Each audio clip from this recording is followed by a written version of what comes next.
people and to make a big difference in their lives. And I'm so excited today to be able to have my friend Steve Gibson on with us. Stephen Gibson is the founder with his wife Betty of the Academy for creating enterprise.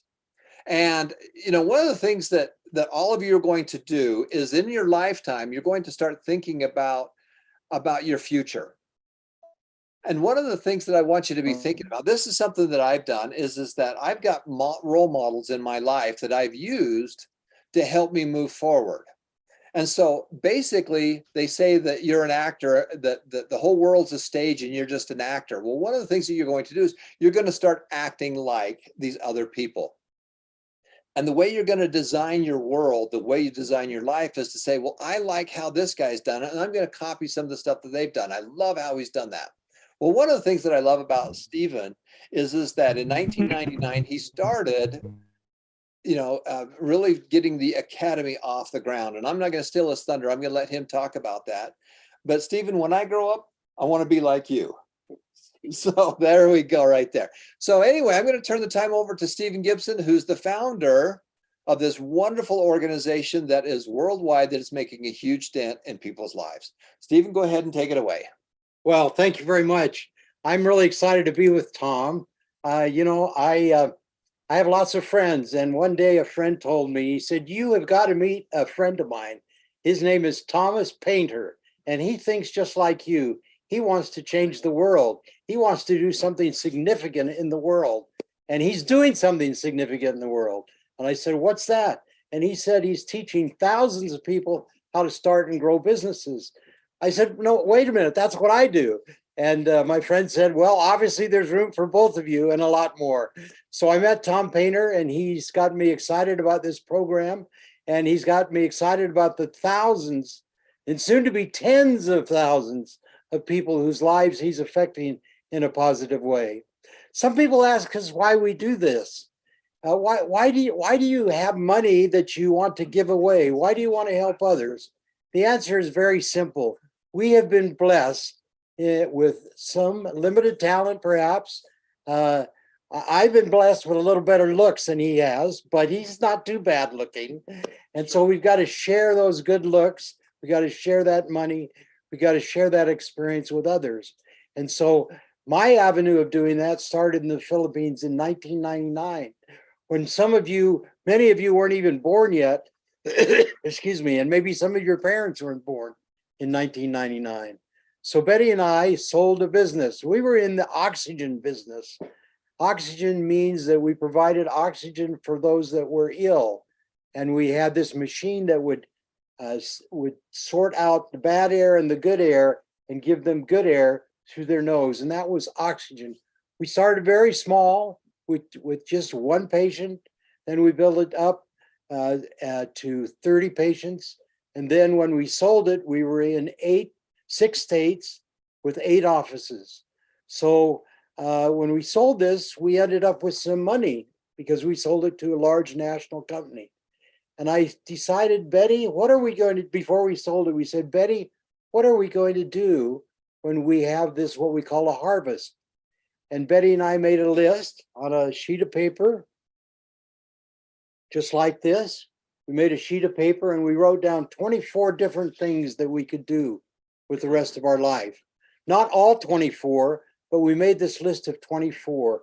And on that list was teach others how to make money. Just like our friend Tom, that's what he wants to do.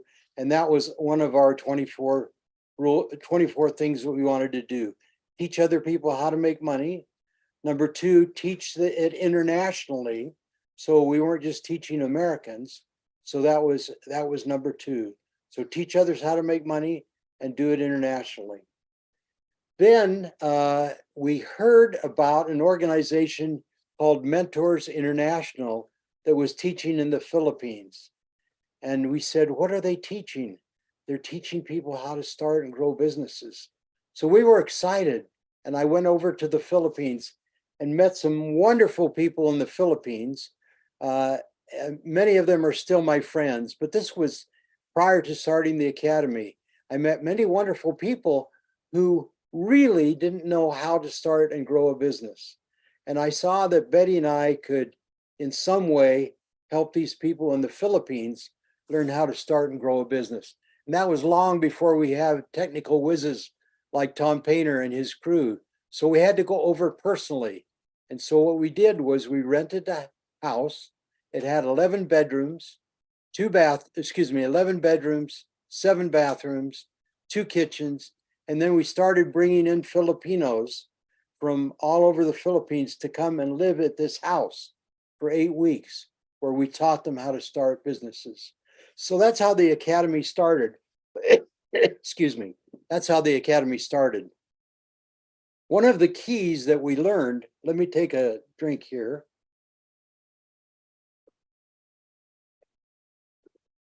One of the keys that we learned is that because people are poor does not mean that they're not smart.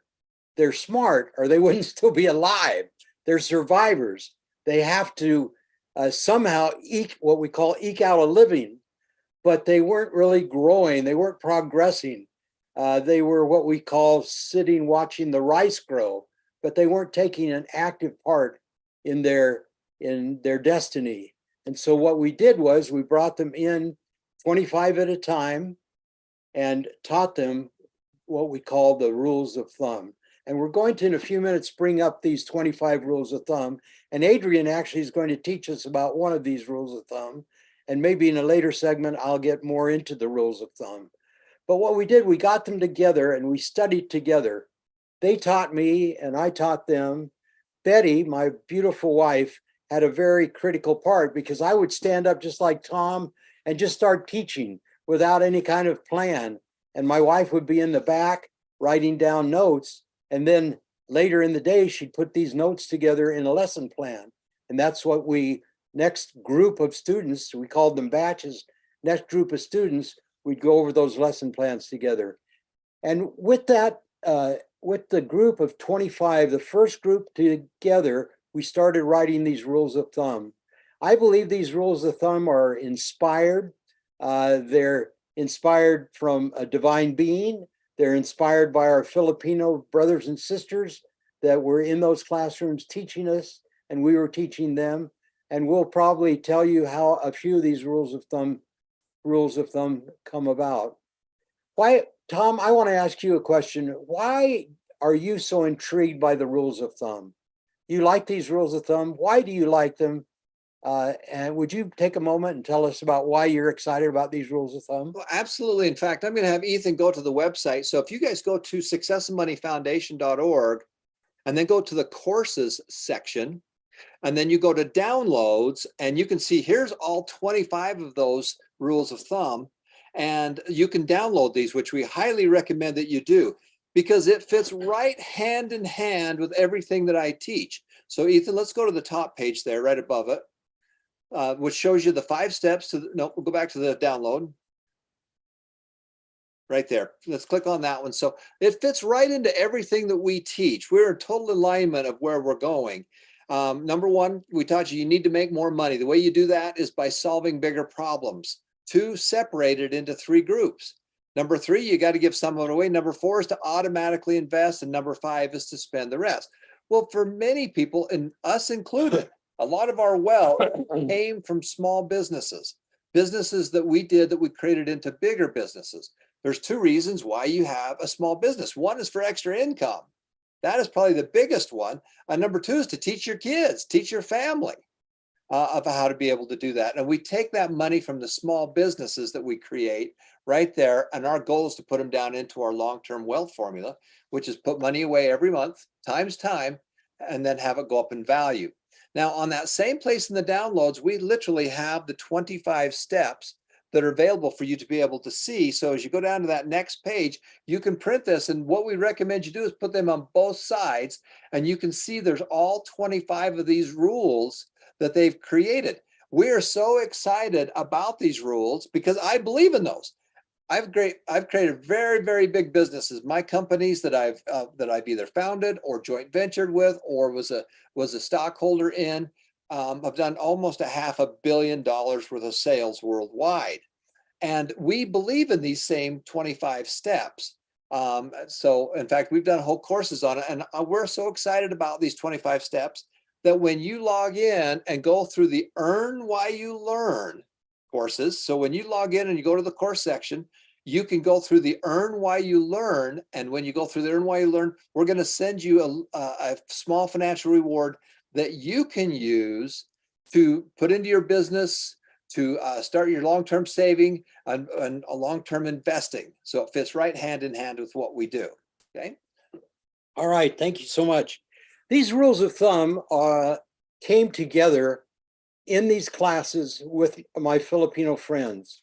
One who is a constant watcher of this program every Thursday, and that's my friend Peter Carroll, who's in the audience today, and his daughter is in the audience today. Peter Carroll came to us in one of our first batches, or one of our group of students. Let me tell you how one of these rules of thumb came about. Again, these rules of thumb aren't especially steps that you take, but they're principles as you build a business that you learn, you apply, you remember. I'm going to tell you, before we go into a particular rule of thumb, I'll tell you what they do for you as you have these rules of thumb. Often when we go to the Philippines, we'll talk with an alumni and we'll say, how's your business going? And she will say, it's going great. But there's one rule of thumb I have a problem with. And so she's able to diagnose or look at her business, and she's also able to look at the rules of thumb and decide which rule of thumb she needs to apply. And so let's turn to one of these rules of thumb. It's one of my favorites, and I'll tell you how it came about, and then you'll remember the rule of thumb. In our first group of students, we had a very poor young man. He was a wonderful young man. His name was Brian Villegas. And Brian came to us, and he did not have a peso. He was so poor. And he asked us at the end of our first group of, when we graduated, he said, Mr. Gibson, is there any way that I could stay here at the academy just for one batch and be the janitor? I'll clean the school, I'll clean the toilets, I'll do anything you need. If you just pay me a little bit of money, I'll save that money so when I go home, I can start a business. And we said, sure, we're glad to have you do that. And so this young man had learned the principles that we're teaching now. Not all of them, but many of the same principles in this first group. Because we didn't all of a sudden in the first group have 25 rules of thumb. It took us several groups to write these rules of thumb. So let me tell you, he because he knew what we taught, he decided what he would do was he was going to sell, as well as being the janitor for the school, he was going to sell candy to all the students. And so he would buy little bits of candy and he'd come and he would sell them to the students. And that way he started making a profit. However, one day I noticed that he was quite discouraged. As a matter of fact, he looked like what we call a chipmunk. I don't know if you know a chipmunk, but he had something in his mouth. His cheeks were really swollen. And I said, what are you doing? What do you have in your mouth? He said, I'm eating my inventory. You're eating your inventory? What's going on? He said, I've been selling this candy to all the students, but they've told me they would pay me later. And then I'd go back to collect the money and they didn't have any money. And so basically they were eating my inventory without paying for it. And so 2 rules of thumb came out of that. Number 1 was buy on credit, but sell for cash. His problem was that he was buying for cash and selling on credit. So he had it backwards. So as you think of your businesses, we want you to, as you start to establish a little credibility or a little believability, that you buy things on credit, you sell for cash, and then you pay the people that you bought the merchandise for when they gave you credit and you pay for cash. So what he was doing was he was paying cash for the candy, and then he was coming selling it. He thought he was selling it, but he wasn't collecting any money. So from that simple story, we had two rules of thumb. The first rule of thumb is, as I mentioned, buy on credit and sell for cash.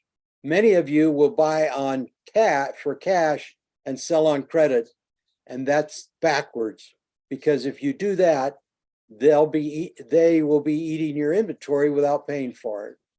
Number two, I asked him about, how come your cheeks are so full? What are you doing?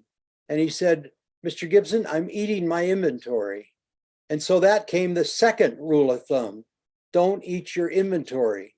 See, he was discouraged and he was upset because he wasn't collecting money that for the candy that he was selling. He was so upset he was started to eat the candy himself, and he was eating profits. And so there came the second rule of thumb: don't eat your inventory.